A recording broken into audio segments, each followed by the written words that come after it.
ජාතික අධ්‍යාපන ආයතනය මගින් අද දිනේ රූපවාහිනී පටිගත කිරීමක් සිදු වෙමින් පවතිනවා.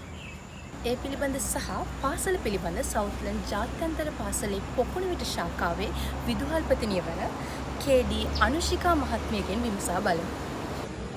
ඔව් ඇත්තටම අද විශේෂ දවසක් අප පාසලට සවුත්ලන්ඩ් ජාත්‍යන්තර පාසල් ජාලයේ පොකුණුවිට ශාඛාවේ අද විශේෂ වැඩසටහනක් ක්‍රියාත්මක වෙමින් පවතිනවා. විශේෂයෙන් රූපවාහිනී වැඩසටහනක් ජාතික අධ්‍යාපන ආයතනය මගින් පාසල් පරිශ්‍රය තුළ සිදු වෙනවා. ඇත්තටම අපිට ඒක විශේෂ අවස්ථාවක්. අප පාසලේ ඉදිරි කටයුතු සඳහා විශේෂ අවස්ථාවක් අපිට ලබා දීම පිළිබඳව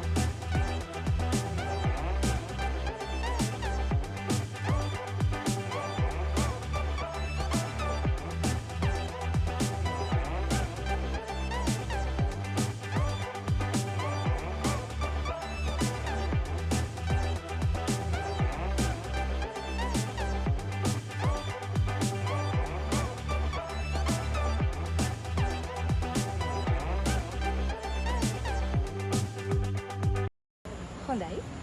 එතකොට මැඩම් මේ ජාත්‍යන්තර පාසලේ ඇති විශේෂත්වය මොකක්ද? විශේෂත්වය කියනවා නම් අපේ ජාත්‍යන්තර පාසලේ ප්‍රධානම අරමුණ තේමාව වුණේ අපේ දේ රැකගෙන අලුත් දේ අරගෙන ජාතික අභිමානය තුළින් ගුණවත් නැනවත් දරු පරපුරක් ඉදිරිපත් තමයි අපේ අරමුණ. ඒ සඳහා විනයානුකූල සහ බෞද්ධාගමික පරිසරයක් යටතේ තමයි අපේ පාසල සම්පූර්ණයෙන් ක්‍රියාත්මක වන්නේ. විශේෂයෙන් දරුවන්ගේ විනය සම්බන්ධයෙන් අපි ඉතාමත් මැනවින් කටයුතු කරනවා ඒ සම්බන්ධයෙන්. මැඩම් මේ පාසලේ ආචාර්යවරු සම්බන්ධයෙන් ඔබගේ අදහස මොකක්ද? මේ ආචාර්ය මණ්ඩලය විශේෂයෙන්ම උපාධිධාරී ඩිප්ලෝමාධාරී විශේෂයෙන් පුහුණුවලත් ආචාර්ය මණ්ඩලයකින් සමන්විත වෙනවා. ඔවුන් දරුවන්ගේ අධ්‍යාපනය සහ කුසලතා නැංවීම වෙනුවෙන් කටයුතු කරන සතුන්වත් ආචාර්ය මණ්ඩලයක් අප සතුව ඉන්නවා. එතකොට මැඩම් දරුවන්ගේ ක්ලාස් රූම් පද්ධතිය සම්බන්ධයෙන් ඔබගේ අදහස මොකක්ද? අපි ආරම්භ කිරීමට බලාපොරොත්තු වෙනවා අපේ 2026 වර්ෂයේදී ජාත්‍යන්තර පාසලේ ස්මාර්ට් ක්ලාස් රූම් පද්ධතියක්.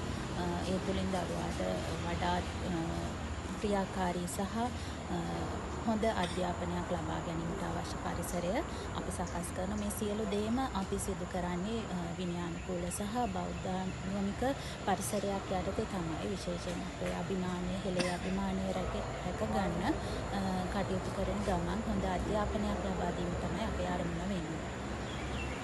අවසාන වශයෙන් මේ නරඹන්නන්ට හා දරුවන්ගේ දෙමව්පියන්ට මේ පාසල සම්බන්ධයෙන් සහ මේ පාසලේ විදුහල්පතිනිය වශයෙන් ඔබට කියන්න තියෙන කුමක්ද? විශේෂයෙන් අපේ සවුත්ලන්ඩ් ජාත්‍යන්තර පාසලේ පොකුණුවිට ශාඛාව මේ වන විට ශිෂ්‍ය ලියාපදිංචි ආරම්භ කරලා තියෙනවා. ඉතින් මම කියන්න කැමති විශ්වාසයෙන් යුතුව අපේ පාසල හා සම්බන්ධ වෙන්න කියලා ඔබ සියලු දෙනා විශේෂයෙන් අලුතෙන් පාසලක් සොයමින් සිටිනවා සහ ඔබගේ දරුවා ඇතුළත් කරන්න සුදුසුම පාසල අපේ පාසල කියලා මම යෝජනා කරන්න කැමතියි. ඉතින් ගොඩක් ස්තුතියි මැඩම් අද දිනේ මේත් එක්ක සම්බන්ධ වුණාට.